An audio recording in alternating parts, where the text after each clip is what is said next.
Cassie and Leo were the kind of couple who could turn a grocery trip into a Shakespearean tragedy. They first met in the produce aisle, Cassie dramatically clutching an overripe avocado like it was a lost heirloom, while Leo stood nearby, monologuing to a banana about betrayal. His brother had eaten the last yogurt at home. Naturally, it was love at first, ridiculous misunderstanding.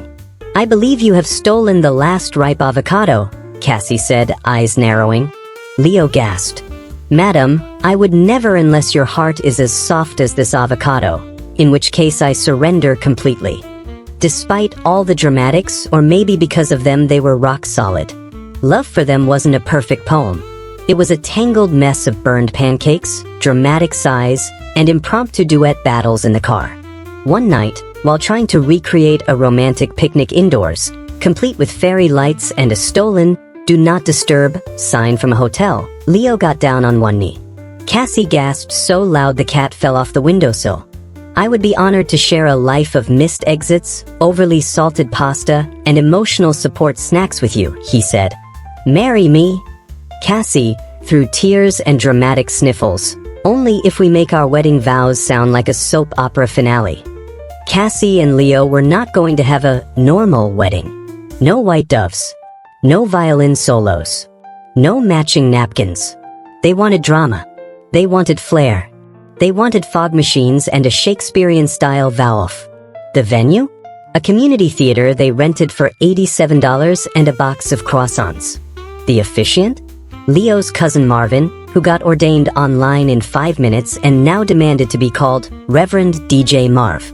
Cassie wore a vintage dress that had exactly 3 mystery stains, one of which she named Destiny. Leo wore a cape. Not a suit. A cape. "It's my emotional armor," he explained while doing a dramatic spin in front of the mirror. Cassie, standing in the wings with half a bouquet and a smoky veil, whispered, "Should we just elope and call this a flaming disaster?" Leo popped his head through the curtain, wild-eyed and slightly sweaty. "Absolutely not. I rented a dry ice machine and my grandma is wearing sequins. We finished this." When the music finally started, thanks to Marvin beatboxing the wedding march, Cassie walked down the aisle as bubbles drifted through the air.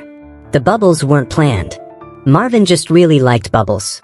During the vows, Leo grabbed her hands dramatically and declared, "Cassie, I vow to always share my fries, to hold your purse like it's a sword of honor, and to love you through burnt dinners and Netflix spoilers." Cassie, wiping away tears and mascara with her elbow, said, "Leo, I vow to support your wild ideas, even the time you tried to build a bookshelf using only glue and optimism. I vow to be your chaos co-captain forever." And just as they kissed, the dry ice machine finally worked, belching so much fog that someone in the back yelled, "Is this a wedding or a wizard battle?" They laughed through it. So hard Cassie snorted. Loudly. And as they danced that night under twinkle lights, surrounded by soggy confetti and enthusiastic cousins, they agreed. It wasn't perfect, but it was perfectly them. And when they finally got home, exhausted and full of love and nuggets, Leo pulled out something from his pocket. "Wait, you had the rings the whole time?" She grinned. "Nope. These are avocado earrings." I panicked. Cassie and Leo finally escaped the chaos of the wedding for their honeymoon, a charming little cabin in the woods, complete with a hot tub and 0 cell service. They imagined romantic walks, cozy fires, and deep conversations under the stars. One evening, Leo decided to surprise Cassie by catching dinner. Armed with a fishing pole and confidence, he trudged to the nearby lake. 3 hours later, he returned with a soggy sock, a very confused squirrel, and no fish. Cassie laughed so hard she cried, wiping tears with a kitchen towel. "You're the worst fisherman ever." Leo shrugged, dripping wet and grinning, "But I'm your worst fisherman." The highlight? Their stargazing night. They lay on a blanket, tangled in each other and the mosquito net.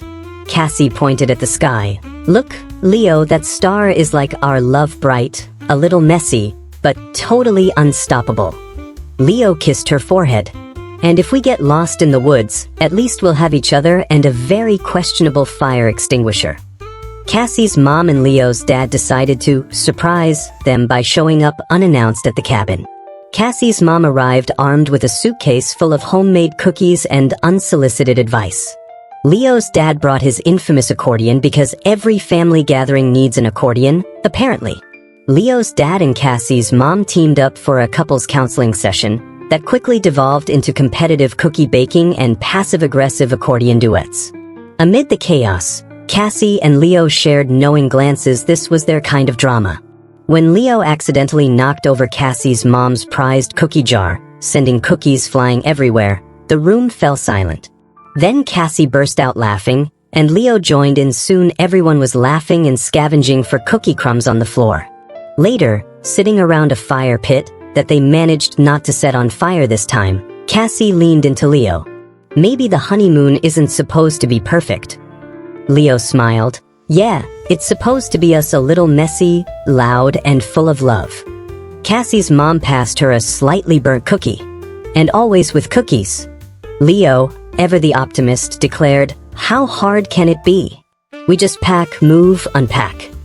Cassie, who once tried to pack a blender in a sock and nearly broke it, wasn't so sure. Moving day arrived, and the moving truck was suspiciously small. Leo's solution? We'll just make multiple trips. Cassie's solution? Or we could just not move the couch through the door and buy a new one. They tried everything, twisting, tilting, negotiating with the couch, even bribing it with snacks, which didn't work. Meanwhile, their neighbor watched with popcorn and a not-so-subtle grin, ready to record the couch versus door saga for viral fame. When the couch finally did make it inside, mostly thanks to Leo's brilliant idea to remove the door, the victory dance was quickly interrupted by a missing cat. Yes, Muffin had vanished. Cue frantic, dramatic cat hunt with flashlights, boxes, and the occasional "I swear I heard a meow" from Cassie. After an hour of chaos, Muffin was found curled up inside a moving box labeled kitchen stuff, apparently very cozy. As they collapsed on their semi-unpacked couch, exhausted but victorious, Cassie looked at Leo and said, "If this is what love looks like, I'm all in." Leo grinned, "With you? I'll move any couch, any day." The boxes from IKEA had piled up like little cardboard mountains in their living room. Cassie stared at the instruction manual, which looked like a secret code designed to confuse and defeat couples. Leo, armed with an Allen wrench and too much confidence, declared, "How hard can it be? It's just a bookshelf." 2 hours later, the bookshelf looked more like modern art, missing a few screws, slightly crooked, and with an inexplicable extra plank that neither of them knew what to do with. Cassie, trying not to laugh, teased, "Maybe it's a decorative shelf for the cat." Leo shot back, "Or a secret compartment for all the instructions we ignored." Just as things threatened to get too dramatic, Muffin leapt onto the half-assembled shelf, knocking it over with perfect comedic timing. Both of them burst out laughing, realizing the absurdity of their furniture feud. Cassie sighed happily, "You know what? We might not have the perfect shelf, but we have perfect teamwork." Leo grinned, "And a really unstable bookshelf that's going to keep us on our toes." It involved candlelight, homemade pasta, and a romantic playlist titled Saucy Love Vibes. Leo had a plan. It involved zero actual cooking knowledge and a YouTube video titled How to Impress Your Partner with Risotto, probably. The kitchen turned into a battlefield. Cassie accidentally set off the smoke detector while trying to flambe without knowing what flambe actually meant. Leo, determined to beat the rice into submission, stirred the risotto so aggressively it turned into sticky wallpaper paste. Muffin, the cat, retreated under the table like a war refugee. Cassie, waving a dish towel like a flag, shouted, "We are losing casualties by the second." Leo, holding a scorched spoon like a fallen comrade, whispered, "Tell my story." They sat on the floor with bowls of cereal and laughed so hard Cassie nearly cried. Leo raised his spoon and declared, "To culinary ambition, and to not burning down the house." Cassie clinked her spoon against his. "And to you, my disaster chef. 10 out of 10. Would eat cereal with forever." And Muffin? She got the only edible thing. A single, unburnt meatball that rolled under the fridge. Cassie loved game night. She lived for the drama, the betrayals, the taste of cardboard victory. Leo? He thought game night was casual. He was wrong. They invited their friends over mild-mannered Nora and chaos gremlin Jamal for what Cassie dramatically called the Battle of Wits and Waffles. There were waffles. There was very little wit. The first sign of trouble came during Uno. Leo, smiling sweetly, dropped a draw 4 on Cassie. Cassie gasped like he just filed for divorce in the middle of Christmas dinner. "You did not just reverse and draw for me," she whispered. "I love you," he said, placing a second draw 2 on top. "You are dead to me," she replied, stacking her revenge pile like it was her taxes. Then came charades, where Leo accidentally mimed snake, so convincingly Jamal hit him with a throw pillow.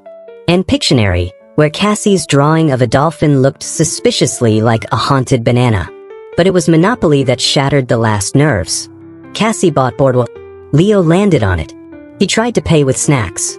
"You can't bribe your way out of this with cheese puffs." Cassie screamed. Leo whispered, "I thought we were in love." Jamal, eating waffles in the corner, whispered, "I think we're witnessing a divorce." Finally, with Nora gently prying the fake money out of Cassie's hands and Leo promising to sleep on the metaphorical couch, a beanbag shaped like a pug, the war ended. Later that night, Cassie cuddled up beside him and murmured, "You're lucky you're cute." Leo grinned. "You're lucky I didn't unleash my Uno reverse combo of doom." She kissed his nose. "Save it for our wedding. We'll play Monopoly at the reception." Cassie had one romantic dream that didn't involve waffles or board games. A couple's tango. On stage. Spotlight. Drama. Leo had one recurring nightmare. A couple's tango. On stage. Spotlight. Drama. But he signed them up anyway because love is about compromise, and because Cassie threatened to replace him with Jamal if he didn't at least try. Class started with the instructor clapping dramatically and announcing, "Tango is passion. Power. Precision." Cassie whispered, "That's literally me." Leo whispered, "I have 2 left feet and 1 anxious soul." The first lesson? Balance and intensity. Cassie nailed the drama. Leo tripped over her foot, their instructor gasped like it was a telenovela twist, and someone in the back applauded.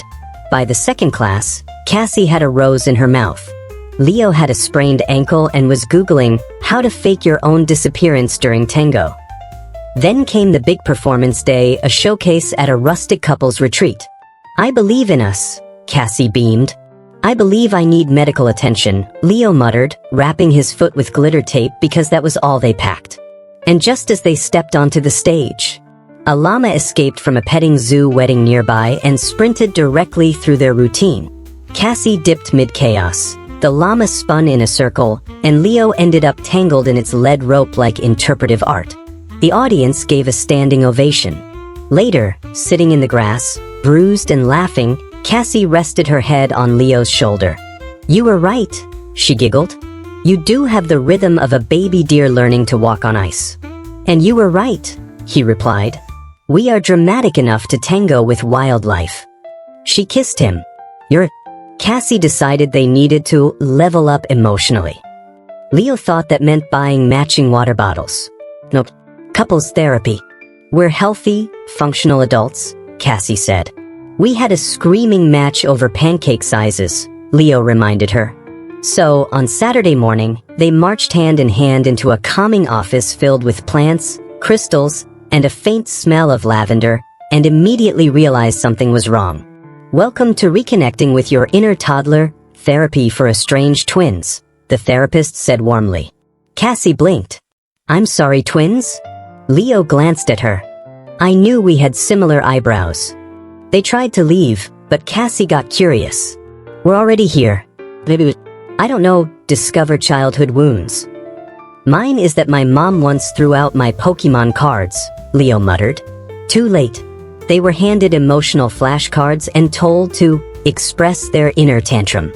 So naturally, Cassie screamed into a pillow like a rock star at a therapy concert. Leo knocked over a stack of stress balls and fake cried, "My cookies had raisins." When another twin pair started arguing about who got the cooler womb, Cassie whispered, "This might not be our room." Leo whispered, Or maybe this is exactly who we are now. They left with free juice boxes, a coloring book, and a new appreciation for their chaotic bond. Back in the car, Cassie said, "Well, that was enlightening." Leo replied, "I'm never emotionally flashcarding again." Cassie leaned in and grinned. "You're it." Leo sighed, buckled his seatbelt dramatically, and whispered, "Fine. But next week we do normal therapy. Or axe throwing." Cassie wanted romance. Leo wanted Wi-Fi. So naturally, Cassie booked a weekend glamping trip in the mountains. There were fairy lights, a heart-shaped tent, and a welcome mat that said, "Love lives here, sometimes." Leo packed 4 phone chargers and a mini projector to watch action movies under the stars. Cassie packed 5 scented candles and a couple's journaling kit called S'more Feelings. But on night 1, things went off script. First, the glamping site turned out to be survivalite. No bathrooms. No electricity. A squirrel stole their protein bars. Then it rained sideways, Leo slipped in the mud, and Cassie yelled, "It's a bonding experience, Leo, stop crying over your socks." They tried building a fire. Cassie read the instructions like a spell. Leo said he'd seen a YouTube video once. 10 minutes later, the lighter exploded and their marshmallows were on fire. Cassie declared the woods cursed. Cue the bear. A real bear. It wandered into their sight, looked at them like they were the weird ones, and sniffed their unlit citronella candle. Cassie froze. Leo whispered, "Use your emotions." Flashcarded away. The bear left peacefully, but not before eating their last sandwich and knocking over the projector. Leo swore it winked at him. Exhausted, soggy, and completely emotionally wrecked, they curled up in the tent, shivering. "I wanted romance," Cassie sniffed. Leo wrapped his arm around her. "This is romantic.